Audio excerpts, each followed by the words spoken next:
दी loud Bihar आप इस channel से जोड़कर रोजाना ताज़ा अपडेट पा सकते हैं। जैसे दिन भर की ताज़ा खबर, सरकार की नई योजनाएं, नए नियम, स्कूल कॉलेज स्कॉलरशिप, रोजगार। चिराग पासवान का शक्ति प्रदर्शन। बिहार विधानसभा चुनाव 2025 की तैयारी में नव संकल्प महासभा।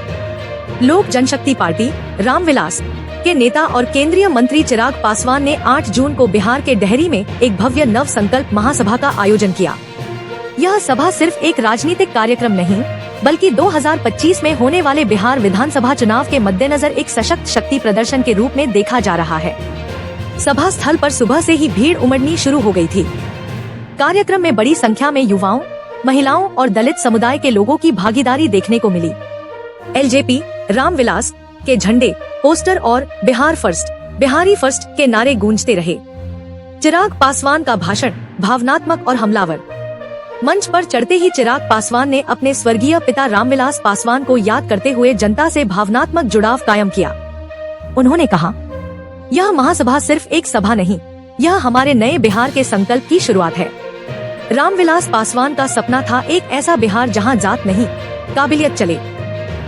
इसके साथ ही उन्होंने राज्य सरकार पर निशाना साधते हुए कहा कि आज बिहार बेरोजगारी, पलायन और भ्रष्टाचार से कराह रहा है। हमने 2020 में बिहार फर्स्ट, बिहारी फर्स्ट का विजन दिया था। अब 2025 में उसे जमीन पर उतारने का समय है। चिराग ने घोषणा की कि पार्टी अगले 3 महीनों में हर जिले में जन संवाद यात्रा निकालेगी। युवाओं के लिए स्किल डेवलपमेंट कैंपेन, महिलाओं के लिए सुरक्षा और स्वरोजगार योजना और किसानों के लिए सीधे सरकारी खरीद की व्यवस्था जैसे प्रस्तावों की झलक भी दी। बिहार फर्स्ट, बिहारी फर्स्ट 2.0 इंच अभियान की शुरुआत की घोषणा की गई, जिसमें डिजिटल मीडिया, गांवों की बैठकें और वोटर कनेक्ट प्रोग्राम शामिल होंगे। 5 जिलों में ताबड़तोड़ रैलियों की योजना। इस महासभा के बाद चिराग पासवान आगामी सप्ताह में औरंगाबाद, कैमूर, रोहतास, बक्सर और भोजपुर जिलों में लगातार जनसभाएं और पदयात्राएं करेंगे। यह अभियान पार्टी के जमीनी नेटवर्क को पुनः सक्रिय करने का प्रयास है। विशेषज्ञों का मानना है कि यह महासभा चिराग पासवान द्वारा पार्टी को सिर्फ एनडीए का सहयोगी नहीं, बल्कि एक निर्णायक साझेदार के रूप में प्रस्तुत करने की कोशिश है। साथ ही यह उनकी सीएम फेस बनने की लंबी योजना की भी नींव हो सकती है। चिराग पासवान की नव संकल्प महासभा ने यह संकेत दे दिया है कि 2025 की चुनावी लड़ाई में वे पूरी ताकत के साथ मैदान में उतरने वाले हैं। जहां एक ओर यह कार्यक्रम जनता से भावनात्मक जुड़ाव का माध्यम था, वहीं दूसरी ओर यह संगठन को गति देने और गठबंधन की राजनीति में अपनी भूमिका मजबूत करने का स्पष्ट संकेत भी। चिराग पासवान का शक्ति प्रदर्शन। बिहार विधानसभा चुनाव 2025 की तैयारी में नव संकल्प महासभा। लोक जनशक्ति पार्टी रामविलास के नेता और केंद्रीय मंत्री चिराग पासवान ने 8 जून को बिहार के डेहरी में एक भव्य नव संकल्प महासभा का आयोजन किया। यह सभा सिर्फ एक राजनीतिक कार्यक्रम नहीं, बल्कि 2025 में होने वाले बिहार विधानसभा चुनाव के मद्देनजर एक सशक्त शक्ति प्रदर्शन के रूप में देखा जा रहा है। सभा स्थल पर सुबह से ही भीड़ उमड़नी शुरू हो गई थी। कार्यक्रम में बड़ी संख्या में युवाओं, महिलाओं और दलित समुदाय के लोगों की भागीदारी देखने को मिली। एलजेपी रामविलास के झंडे, पोस्टर और बिहार फर्स्ट, बिहारी फर्स्ट के नारे गूंजते रहे। चिराग पासवान का भाषण भावनात्मक और हमलावर। मंच पर चढ़ते ही चिराग पासवान ने अपने स्वर्गीय पिता रामविलास पासवान को याद करते हुए जनता से भावनात्मक जुड़ाव कायम किया। उन्होंने कहा, यह महासभा सिर्फ एक सभा नहीं, यह हमारे नए बिहार के संकल्प की शुरुआत है। रामविलास पासवान का सपना था एक ऐसा बिहार जहां जात नहीं, काबिलियत चले।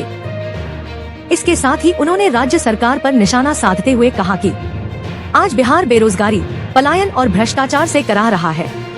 हमने 2020 में बिहार फर्स्ट, बिहारी फर्स्ट का विजन दिया था। अब 2025 में उसे जमीन पर उतारने का समय है। चिराग ने घोषणा की कि पार्टी अगले 3 महीनों में हर जिले में जन संवाद यात्रा निकालेगी। युवाओं के लिए स्किल डेवलपमेंट कैंपेन, महिलाओं के लिए सुरक्षा और स्वरोजगार योजना और किसानों के लिए सीधे सरकारी खरीद की व्यवस्था जैसे प्रस्तावों की झलक भी दी। बिहार फर्स्ट, बिहारी फर्स्ट 2.0 इंच अभियान की शुरुआत की घोषणा की गई, जिसमें डिजिटल मीडिया, गांवों की बैठकें और वोटर कनेक्ट प्रोग्राम शामिल होंगे। 5 जिलों में ताबड़तोड़ रैलियों की योजना।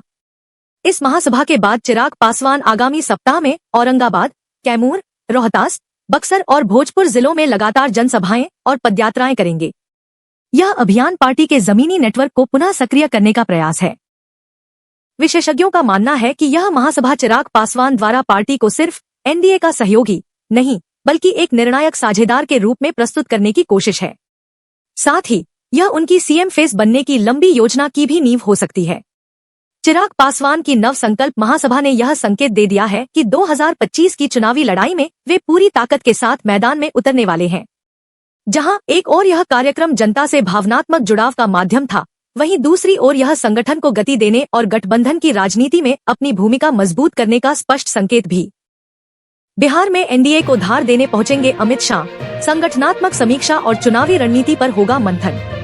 केंद्रीय गृह मंत्री अमित शाह अगले सप्ताह बिहार के दौरे पर आने वाले हैं।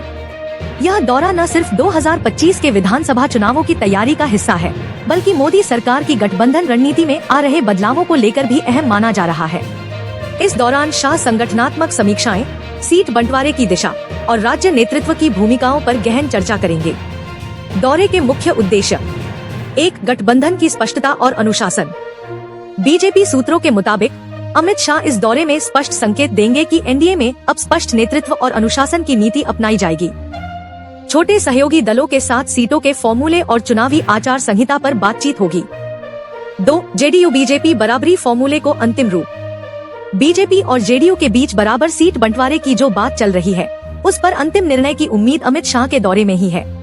यह तय किया जाएगा कि सीट वितरण को लेकर किस स्तर तक लचीलापन अपनाया जाए।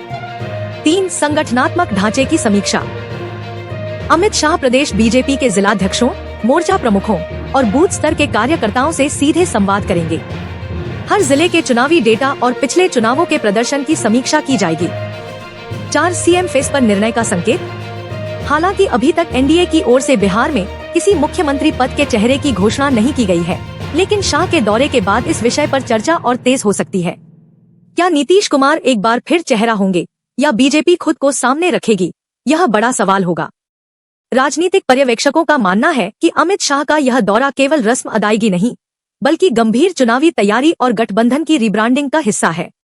यह दौरा यह भी तय करेगा कि बीजेपी केंद्र की लोकप्रियता को राज्य में कैसे भुनाएगी और गठबंधन को एकजुट रखकर किस तरह विपक्ष के इंडिया गठबंधन को चुनौती देगी। अमित शाह का बिहार दौरा मोदी सरकार की राजनीतिक रणनीति का निर्णायक हिस्सा बनने जा रहा है। संगठनात्मक समीक्षा के साथ यह दौरा सीट बंटवारे, गठबंधन संतुलन और उम्मीदवार चयन जैसी रणनीतिक तैयारियों की दिशा में बड़ा कदम हो सकता है। सभी की निगाहें इस दौरे से निकलने वाले संकेतों पर टिकी होंगी। विपक्ष का चुनाव आयोग पर बड़ा हमला। राहुल गांधी और तेजस्वी यादव ने लगाए गंभीर आरोप। गिरिराज सिंह ने किया पलटवार। 2025 के बिहार विधानसभा चुनाव जैसे जैसे करीब आ रहे हैं, राजनीतिक आरोप प्रत्यारोप तेज होते जा रहे हैं। राहुल गांधी और तेजस्वी यादव ने चुनाव आयोग की निष्पक्षता और संवैधानिक संस्थाओं की स्वायत्तता को लेकर गंभीर सवाल उठाए हैं, जिसे लेकर अब राजनीतिक माहौल गर्मा गया है। राहुल गांधी, महाराष्ट्र में मैच फिक्सिंग, बिहार अगला निशाना। कांग्रेस नेता राहुल गांधी ने एक प्रेस वार्ता में कहा, महाराष्ट्र विधानसभा चुनाव में जो हुआ वह पूरी तरह से मैच फिक्सिंग था। सरकारी मशीनरी और चुनाव आयोग का दुरुपयोग किया गया। अगर जनता ने आंखें बंद रखी तो अगला नंबर बिहार का है। राहुल का यह बयान न सिर्फ राज्य की चुनावी प्रक्रिया पर सवाल उठाता है, बल्कि संवैधानिक संस्थाओं की भूमिका पर भी अविश्वास दर्शाता है। कांग्रेस का आरोप है कि ईसीआई, चुनाव आयोग, सत्ताधारी दल के इशारों पर काम कर रहा है। Tejashwi Yadav, BJP IT cell को पहले मिलती है तारीखों की जानकारी। राजद नेता और पूर्व उप मुख्यमंत्री तेजस्वी यादव ने राहुल गांधी की बात को आगे बढ़ाते हुए कहा, बीजेपी की आईटी सेल को चुनाव की तारीखें पहले से कैसे पता चल जाती हैं? क्या चुनाव आयोग अब भाजपा की शाखा बन चुका है? तेजस्वी का यह बयान सीधे तौर पर चुनाव आयोग की निष्पक्षता और गोपनीयता को कटघरे में खड़ा करता है। उन्होंने इसे लोकतंत्र की जड़ों पर हमला बताया और चुनाव की पारदर्शिता पर सवाल उठाए। गिरिराज सिंह का तीखा पलटवार। विपक्ष के इन बयानों पर केंद्रीय मंत्री गिरिराज सिंह ने पलटवार करते हुए कहा, हार की बौखलाहट में विपक्ष अब संवैधानिक संस्थाओं की गरिमा को ठेस पहुंचा रहा है। ये वही लोग हैं जो चुनाव जीतते हैं तो आयोग की तारीफ करते हैं और हारते हैं तो उस पर सवाल उठाते हैं। उन्होंने आगे कहा कि राहुल गांधी और तेजस्वी यादव के बयान जनता का ध्यान भटकाने की रणनीति है, क्योंकि उनकी पार्टियां जमीन पर कमजोर होती जा रही हैं। अब तक चुनाव आयोग, ईसीआई की ओर से इन बयानों पर कोई आधिकारिक प्रतिक्रिया नहीं आई है, लेकिन संभावना है कि यदि आरोपों की तीव्रता बढ़ती है तो आयोग को सफाई देनी पड़ सकती है। पूर्व चुनाव आयुक्तों का कहना है कि ऐसी टिप्पणियां लोकतंत्र के लिए खतरनाक परंपरा बन सकती हैं, जब तक कि उसके पक्ष में ठोस सबूत न हो। विपक्ष इन आरोपों के जरिए एक ओर चुनावी रणनीति बना रहा है, वहीं दूसरी ओर जनता को चेतावनी देकर राजनीतिक नैरेटिव गढ़ने की कोशिश कर रहा है। सत्ता पक्ष इसे फ्रस्ट्रेशन की राजनीति करार दे रहा है, जो ईसीआई जैसी संस्थाओं की साख को प्रभावित कर सकती है। यह विवाद आने वाले दिनों में और गहरा सकता है, खासकर जब बिहार चुनाव की तारीखों का ऐलान होगा। चुनाव आयोग की निष्पक्षता और संस्थागत स्वायत्तता अब राजनीतिक विमर्श के केंद्र में आ चुकी है। विपक्ष के आरोप और सत्ता पक्ष की प्रतिक्रियाएं साफ संकेत देती हैं कि 2025 का बिहार विधानसभा चुनाव न सिर्फ जनमत बल्कि संवैधानिक संस्थाओं की साख की भी परीक्षा बनने जा रहा है। Social media influencer Manish Kashyap ने छोड़ी बीजेपी, लगाया जबरन इस्तीफे का आरोप, अब चुनाव लड़ने की तैयारी में। सोशल मीडिया इन्फ्लुएंसर और जन सरोकारों से जुड़े चर्चित चेहरे मनीष कश्यप ने भारतीय जनता पार्टी बीजेपी से इस्तीफा दे दिया है। उन्होंने आरोप लगाया कि उन्हें पार्टी छोड़ने के लिए मजबूर किया गया और अब वे राजनीतिक मैदान में उतरने की तैयारी कर रहे हैं। मनीष कश्यप का यह कदम बिहार की सियासत में हलचल मचाने वाला है, खासकर युवाओं और सोशल मीडिया यूजर बेस में। इस्तीफा दबाव में लिया गया फैसला। मनीष कश्यप ने एक वीडियो बयान में कहा, मैंने स्वेच्छा से नहीं बल्कि दबाव में आकर इस्तीफा दिया है। मेरे सवाल पूछने की आदत और जनता से जुड़ी बातें उठाना शायद पार्टी को रास नहीं आया। उन्होंने यह भी संकेत दिया कि पार्टी नेतृत्व और कुछ प्रभावशाली नेताओं को उनका सोशल मीडिया पर सक्रिय और स्वतंत्र तेवर अनकंट्रोल्ड लगने लगा था। चुनाव लड़ने की घोषणा जल्द। मनीष कश्यप ने अपने समर्थकों से संवाद करते हुए कहा, अब मैं जनता की अदालत में जाऊंगा, राजनीति में बदलाव लाने के लिए खुद मैदान में उतरूंगा।